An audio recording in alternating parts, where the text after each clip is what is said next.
Okay, let's get into this because today we are looking at a story that honestly feels like it was ripped straight out of a movie, a really twisted movie. Oh, completely. But it is very, very real. We're diving into the story of a man named Mark, his wife Jessica, and his brother Dave. Right. And on the surface, this might sound like your standard tale of heartbreak, but this is a masterclass. It is. It's a masterclass in I'm patience. playing the long game. We are working from a first-person account called The Silent Guest's Wedding Gift. And just that title, it gives you a little chill, doesn't it? It implies a lot. And I think if we can look past the drama for a second, and there is a lot of drama, what we're really looking at is a case study in information management. Right. It's about the strategic use of silence in a world where everyone just overshares constantly. That's the part that just blew my mind. Most people, when something goes wrong, they get loud. They scream, they post everywhere, maybe they key a car. Mark did the exact opposite. Yeah. But okay, before we get to the revenge, we have to set the stage. We need that baseline. You do. You can't appreciate the crash without seeing the flight first. So the situation was, Mark and Jessica married for 3 years. And from Mark's telling, things were good. Better than good, I'd say. He paints this picture of a guy who was completely all in. He talks about working double shifts to pay for her father's surgery. Which is a huge detail. It establishes his role. He's the provider, the reliable one, totally integrated into her family. He supported her completely. And then you have the other key player in this, Dave. The brother. His brother. And not just any brother, his best friend. So you have this perfect little triangle of trust. The foundation. Husband, wife, best friend. And Mark is the pillar holding it all up. Which makes the betrayal so much worse. It's structural. It Right. breaks his entire reality. And usually these discoveries are gradual, you know, a weird receipt, a text you see by accident. But this one, it was immediate. Yeah. And it was absolute. It's this one moment that changes everything. It happened 2 years ago. And of course, it all started with technology. Jessica's in the shower, and her iPad is just sitting there on the kitchen counter, unlocked. And a notification pops up. A notification from Pizza Hut, Pizza Hut. which, was weird. They hadn't ordered any food. It's late. But Mark is curious. So he opens it. He opens it thinking it's a coupon or something, and it's not. Pizza Hut is the contact name for his brother Dave. Wow. That initial deception right there, the fake contact name, that shows you this wasn't just some accident. This was premeditated. But what he finds in the messages, it's not just about the affair itself, which had been going on for 6 months. Right. It was the emotional cruelty that really stands out, the things Yeah. they were saying. In psychology, we talk about contempt being the #1 predictor of divorce. And these texts were just dripping with it. They were mocking him. Dave, his brother and best friend, called him a clueless loser. That phrase, it just sticks with you. Clueless loser. And Jessica wasn't just, going along with it. She was laughing. Yeah. She texted about how easy Mark was to manipulate. So you're Mark in that moment. You're not just finding out they're sleeping together. You're finding out they despise you, Yeah. that they see you as a joke. An object. It's a complete annihilation of your self-worth. And I think, I Well, think most people in that situation would just lose it. Oh, absolutely. That's the fight response. You'd be screaming, throwing that iPad. Kicking down the bathroom door, Yeah. something. Mm-hmm. But Mark, he does something almost unnatural, He goes quiet. completely silent. He immediately goes into this data collection mode. Instead of reacting, he just stood there and took screenshots. Of everything. Everything. Hundreds of texts, photos, dates. He secured all the evidence. And then he just packed a bag. Wait, he just left. He didn't say a word to her. Not a single word. He blocked them on everything, moved to a new city, and filed for divorce through a lawyer, refusing any direct contact. That is ice cold. But think about the power of that. If he confronts them, it's a huge screaming match. They deny it, they lie, they blame him. It becomes a he said, she said mess. But by leaving without a word, he created this information vacuum. He knew everything, and they had no idea what he knew. They just knew he was gone. Exactly. I know. And that's where things get really dangerous, because when you create a vacuum like that, people will rush to fill it. They need a story. And since Mark wasn't providing one, Jessica and Dave invented one. They couldn't say, oh, he left because we were cheating. Of course not. That makes them the villains. So they flipped the script. They went nuclear. They told everyone that Mark was abusive. Right. That he had just abandoned Jessica out of the blue. They used his silence against him. And because he wasn't there to defend himself, their story became the truth.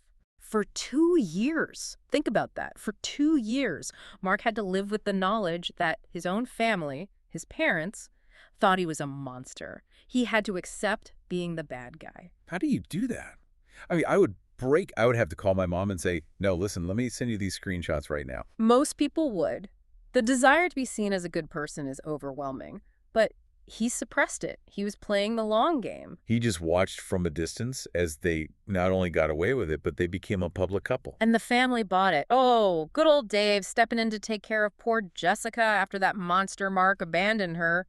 It fit their narrative perfectly. They got engaged. They built this whole new life on top of this massive lie. They got comfortable. And that is the absolute key to this kind of strategy. By waiting, Mark let them raise the stakes on their own. He let them build their house of cards higher and higher. Until it reached the point of no return. The wedding day. The ultimate public stage. So now we fast forward to last weekend. It's been 2 years of silence. Jessica and Dave are at the altar. They think Mark is a ghost. They think they won. But he wasn't completely disconnected, was he?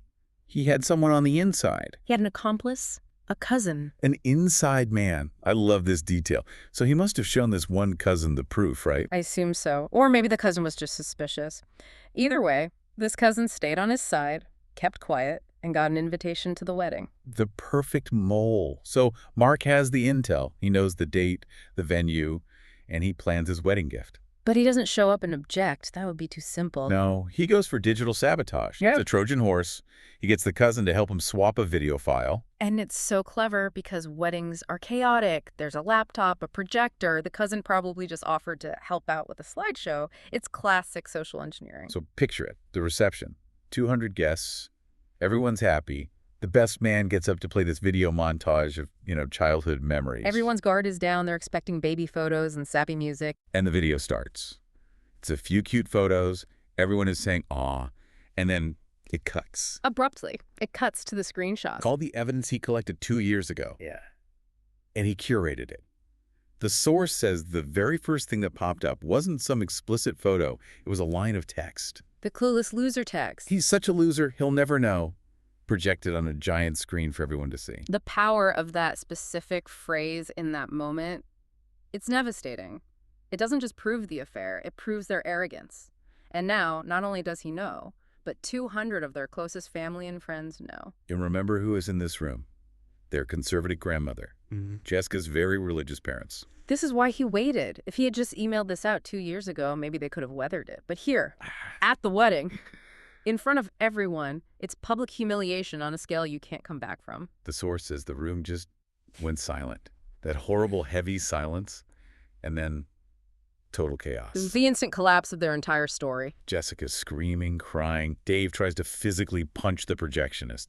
Like he's trying to punch the truth. It's a pure panic response. And Jessica's father, the man whose surgery Mark paid for. The source says he looked like he was having a heart attack. Because in that instant, he realizes he's been defending the very people who destroyed the man who helped save his life. The cognitive dissonance is shattering. Mark wasn't there, but he got the whole story on a FaceTime call from his cousin later that night. A play-by-play. And the fallout. Scorched earth, wedding canceled on the spot. Jessica's parents cut her off completely, financially, socially, everything. Dave is a pariah in the family. Their entire life, built on that lie, just evaporated.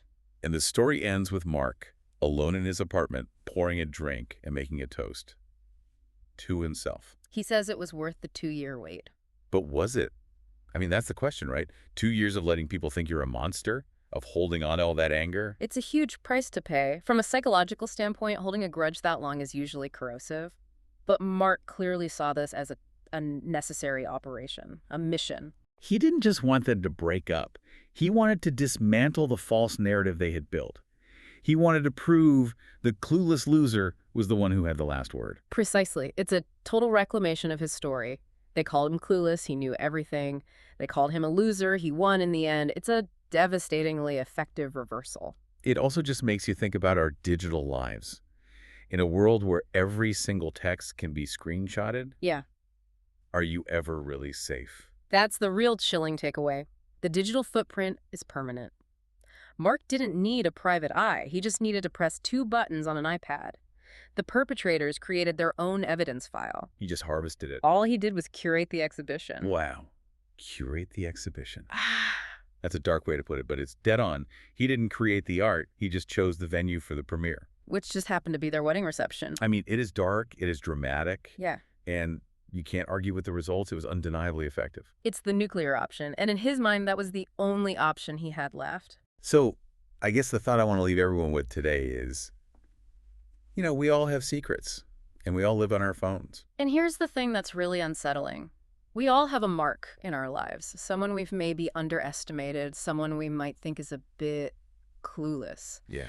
In today's world, everyone is a potential archivist.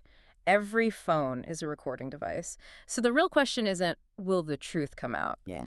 The question is, who is quietly curating the exhibition of your secrets right now? And when are they planning the grand opening? Oof. That is going to stick with me. I am definitely changing my passcode. Probably a good idea for all of us. Thanks for listening to this deep dive. Stay safe and watch your notifications. See you next time.